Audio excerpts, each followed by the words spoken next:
के साथ है, उनके बच्चों के साथ नहीं है।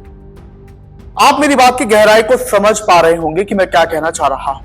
बिल्कुल, ये जो सेक्स वर्कर्स यानी वेश्याएं होती हैं, इनके तो पति होते ही नहीं, क्योंकि इनका जैसा पेशा है इस वजह से इन्हें बच्चे तो हो जाते हैं अगर ये करना चाहती हैं, लेकिन उस बच्चे को नाम देने वाला कोई नहीं होता। हाँ, कभी कभार कोई इन्हें अपना नाम देता है, लेकिन समाज से छुपकर। यानी कि समाज में भी ये जो सेक्स वर्कर्स होती हैं, ना ही इनके पिता का नाम पता होता है, ना ही इनके पति का नाम पता होता है, और ना ही इनके बच्चों के पिता का नाम पता होता है। यानी कि इनकी जिंदगी पिता होने के बावजूद, पति होने के बावजूद उनके बिना से ही लगती है। क्योंकि हमारे समाज में सेक्स वर्कर्स का फिलहाल कुछ ऐसा हाल है कि अगर किसी को पता चल जाए कि इस फला लड़की का बाप जो है, अगर ये वो लड़की वैश्या है, अरे ये तो लड़की वैश्या है, इसका बाप ये है, अरे कितनी शर्म की बात है, अरे इसका वैश्या का पति है, कितनी शर्म की बात है, अरे वैश्या के बच्चे हैं। इस वजह से ये जो वैश्याएं हैं और उनके बच्चे हैं, वो अपनी आइडेंटिटी छुपाते हैं। समाज में अपनी आइडेंटिटी वो लोग नहीं रख सकते, और इनके जो पति होते हैं वो आमतौर पर होते नहीं होते हैं, तो वो अपना नाम बदल कर रहते हैं और इनसे दूर रहते हैं। लेकिन अब आप सोच रहे होंगे, ये बात जो है आपको पता है, इस बात से वाकिफ है, तो फिलहाल ये मुद्दा क्यों उठ रहा है? देखिए, मुद्दा क्यों उठा है, सेक्स वर्कर्स की परेशानी का मुद्दा फिर से क्यों गरमाया है, लोग इनसे हमदर्दी फिर क्यों रखने लगे हैं? क्योंकि हाल ही में देश में जो FIR यानी कि स्पेशल इंटेंसिव रिवीजन यानी कि विशेष गहन पुनरीक्षण चल रहा है, इसके तहत 2002 की वोटर लिस्ट रिवाइज हो रही है पश्चिम बंगाल में, क्योंकि पश्चिम बंगाल में अगले साल विधानसभा चुनाव भी हैं। तो इसी वजह से इनकी जिंदगी खतरे में है। क्यों है, अब वो आप इस रिपोर्ट में जानेंगे, और इनकी तकलीफें FIR की वजह से क्या है वो भी हम आपको बताएंगे। नमस्कार, आप देख रहे हैं कि दहाड़, मैं हूं आपके साथ होम पांडे। FIR में जो है 2002 की वोटर लिस्ट को जो है समझा जाएगा, रिवाइज किया जाएगा, उसके आधार पर नई वोटर लिस्ट पश्चिम बंगाल में विधानसभा चुनावों के लिए जो होने वाले आगामी, उनके लिए नई वोटर लिस्ट तैयार की जाएगी।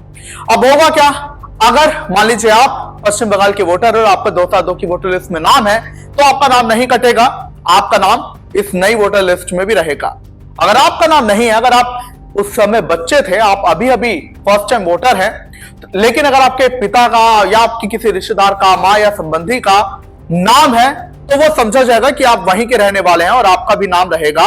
यानी कि वोटर लिस्ट जो 2002 की, उसमें या तो आपका नाम होना जरूरी, या तो आपके किसी संबंधी का, सगे संबंधी का।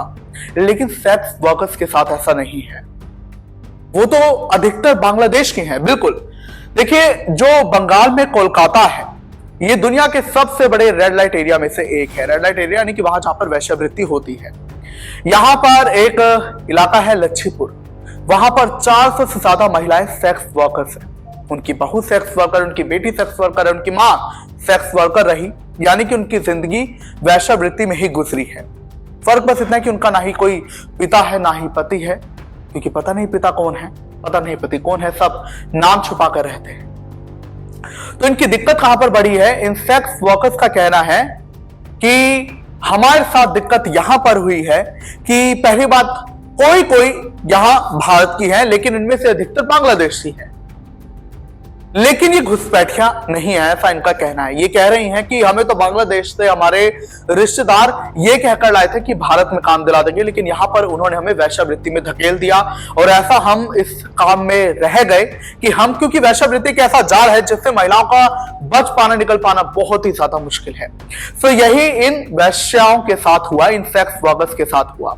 इनमें से कुछ बेशक भारत की हैं, लेकिन दिक्कत यह है कि इनका 2002 की वोटर लिस्ट में नाम नहीं है, ना ही इनके पिता का नाम है, ना ही इनकी मां का नाम है, ना इनके पति का नाम है, क्योंकि वो नाम छुपा कर रह रहे हो, या तो उनके पिता पति है ही नहीं। इस वजह से इनका नाम कटने का डर इन्हें सता रहा है। दूसरी बड़ी दिक्कत उन महिलाओं के साथ है जो बांग्लादेश से आई, लेकिन वो यहीं रह गई, क्योंकि वेश्यावृत्ति छोड़ नहीं पाई, जाल में फंस गई वो। और अब उनके साथ दिक्कत ये हो रही है कि उनका बाद में आधार कार्ड और वोटर कार्ड तो बन गया, लेकिन अब चूंकि वोटर लिस्ट दोबारा रिवाइज हो रही, यानी कि वो लड़की जो इस वेश्यावृत्ति में आ गई, फंस गई, और वो 2002 में नहीं थी यहां पर, उसके सारे रिश्तेदार बांग्लादेश में हैं, तो ऐसे में तो उसका नाम अपने आप कट जाएगा। इस बात को अगर आप समझें कि अगर एक लड़की जिसे कोई वेश्यावृत्ति के लिए धकेल कर यहां चला गया, वो 2002 में वोटिंग का हिस्सा नहीं रही थी, और उसके माता पिता, उसके रिश्तेदार सारे बांग्लादेश में या कहीं और किसी और जिले में हैं, और वो अब क्या करेगी, उसका तो नाम कट जाएगा। इस वजह से उन्हें डर है कि उन्हें जो कुछ सरकारी सुविधाएं मिल रही हैं, जैसे महिलाओं की पेंशन है और भी बहुत सारी कुछ सुविधाएं होती हैं, राशन कार्ड इनके होते हैं, तो इन्हें डर है कि अगर ऐसा हुआ तो इनकी जो सरकारी सुविधाएं हैं वो मिलनी बंद हो जाएगी। इनके बच्चों का जीवन, जिनके बाप का नाम उन्हें नहीं पता है, और पता है तो बताते नहीं है, बदनामी के डर से गुमनामी जिंदगी जी रहे हैं ये लोग, तो उन्हें डर है कि इनके बच्चों की जिंदगी भी खतरे में आ जाएगी। कहने को एफआईआर को लेकर ये बहुत चर्चा है कि इससे घुसपैठिए, इससे वो लोग जो यहाँ के नहीं है उन्हें खदेड़ा जा सकेगा, जो कि बहुत अच्छी बात है। जो लोग इस देश में गलत तरीके से रहे, गुमनाम तरीके से और घुसपैठिए हैं, उन्हें तो भगाना चाहिए, लेकिन इन वेश्याओं को भी कोई समझे। ये यहाँ नहीं आना चाहती थी, लेकिन इन्हें लाया गया भी, यहाँ पर फंस गई है, इनके लिए निकलना मुश्किल है, यही जिंदगी जी रही है, और ऐसे में अब इनका नाम कट जाएगा तो इन्हें डर है कि इन्हें सरकारी सुविधाएं नहीं मिलेंगी। तो ऐसे में अब जो है सरकार से यही इनकी प्रार्थना है कि अगर इनका नाम कटता है तो कटे, लेकिन इन्हें सरकारी सुविधाएं मिलती रहें, ताकि इनके बच्चों का जीवन, इनका जीवन थोड़ा सही रहे। जो इन्हें मुश्किलें जीवन में वेश्यावृत्ति की वजह से झेलनी पड़ी, वो इनके बच्चों को ना झेलनी पड़े। खैर, उनकी जिंदगी को समझकर, एफआईआर की प्रक्रिया को उनकी जिंदगी में क्या ये असर डाल रही है, एफआईआर की प्रक्रिया, इसे समझकर आप क्या कुछ कहेंगे, मैं जरूर बताएं।